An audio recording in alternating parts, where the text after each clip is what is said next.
Blasphemy. Scriptural References. Exodus 20 verse 7, Leviticus 24 verse 16, Matthew 12 verses 31 to 32, Romans 2 verse 24, Isaiah 8 verse 13, 1 Timothy 1 verse 13, Psalm 34 verse 11. Beloved, we live in a generation where the sense of the sacred is fading away. The fear of God that once shaped families, guided nations, and preserved the purity of the church is being slowly eroded.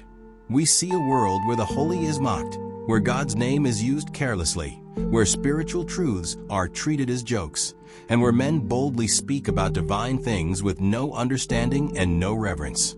The air is filled with boldness but not holiness, with knowledge but not wisdom, with religion but without the trembling fear of the Lord.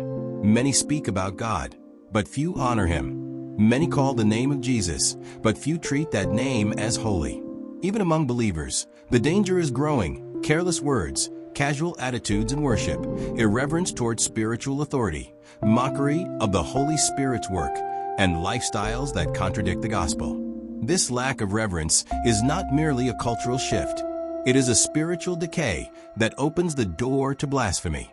The Scripture warns us, "The Lord of hosts, Him shall ye sanctify, and let Him be your fear." Isaiah 8 verse 13.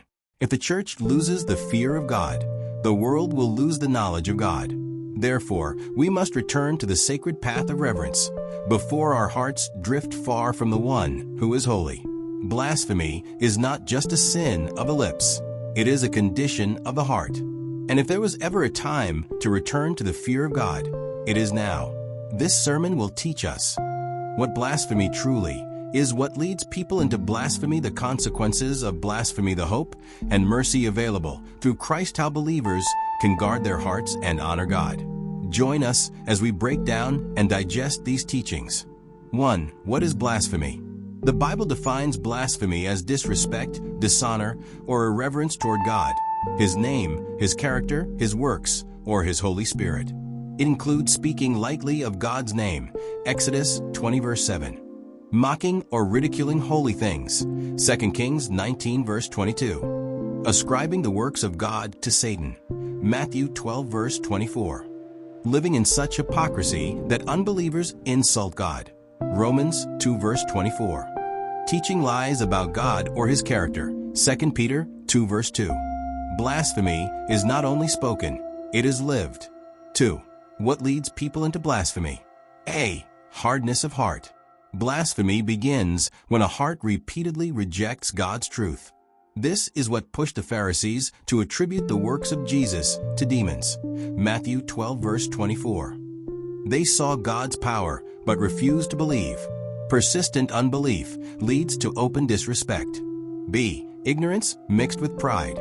Paul confessed, "I was a blasphemer, but I obtained mercy because I did it ignorantly in unbelief." 1 Timothy 1 verse 13. A proud heart that does not know God easily speaks wrongly of Him. C. Bitterness and anger toward God. Job's wife cried, "Curse God and die." Job 2 verse 9. Pain, grief, disappointment, or unanswered prayers can push some to accuse or insult God. D. Rebellion against God's authority. In Leviticus 24 verse 16, a man blasphemed the name in open rebellion. A rebellious life naturally begins to speak or act against God. E. Treating holy things as common. Mocking prayer, joking about the Holy Spirit, using God's name carelessly. This is the spirit of blasphemy. Beloved, the fear of God disappears when the sacred becomes ordinary. 3. The grave danger of blasphemy. A. It violates the third commandment. Thou shalt not take the name of the Lord thy God in vain. Exodus 20 verse 7. God does not treat irreverence as a small matter. B. It corrupts the soul and hardens the heart. Blasphemy grows. What begins as careless talk becomes spiritual blindness. C. It causes unbelievers to mock God. Romans 2 verse 24 says, "The name of God is blasphemed among the Gentiles because of you." Our lifestyle can cause people to dishonor God. D. The warning of blasphemy against the Holy Spirit. Jesus said, "Blasphemy against the Holy Spirit shall not be forgiven." Matthew 12 verses 31 to 32. This is not a single word spoken in fear or confusion. It is the deliberate, hardened, persistent rejection of the Holy Spirit's work, even when clearly revealed. It is seeing God at work and calling it evil. It is a final refusal of God's conviction. Only hardened hearts reach this point. 4. The hope of mercy through Christ. The message of blasphemy is not meant to push believers away from God, but to draw them into deeper reverence and love. Paul said, "I obtained mercy. The grace of our Lord was exceeding abundant." 1 Timothy 1 verses 13 to 14. Even a blasphemer found grace. There is forgiveness for the careless joke, the outburst spoken in anger, the ignorant words said before salvation, the irreverent life lived in the past. The cross has power to cleanse every sin, except the one sin where a person completely rejects the very Spirit who brings forgiveness. Beloved, if you fear blaspheming the Spirit, it is proof you have not, for hardened hearts do not fear God. 5. How believers can guard against blasphemy. A. Grow in the fear of the Lord. The fear of God is not terror, it is deep reverence. Come, you children, and I will teach you the fear of the Lord. Psalm 34 verse 11. A heart that honors God will not insult him. B. Watch over your words. Jesus said, "Every idle word that men speak, they shall give account." Matthew 12 verse 36. Our tongues reveal the state of our hearts. C. Honor God's name in everything. Do not use God's name carelessly. Do not joke with Holy Spirit, Jesus, God said, or prophecies. Treat His name as sacred. D. Live in a way that brings glory to God. Let your life be a sermon. Let unbelievers see Christ, not hypocrisy. E. Be quick to repent. Repentance keeps the heart soft. A soft heart is a protected heart. F. Do not resist the Holy Spirit.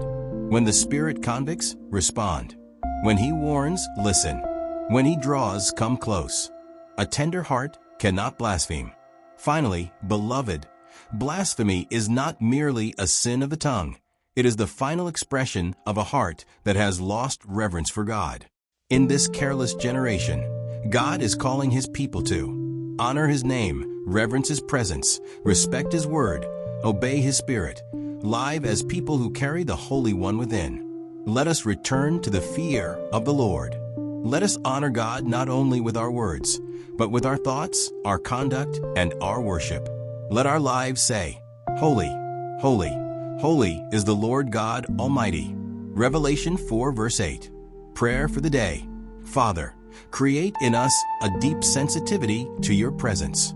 Let every careless word be replaced with praise, every proud thought with humility, and every doubtful heart with unshakable faith. Break every hardness in us that resists your truth and soften us to respond quickly when you speak. Teach us to reverence what you call holy, to flee from anything that dishonors you, and to walk daily in the awareness that you are watching, guiding, and loving us. Lord, guard our tongues from speaking what offends you.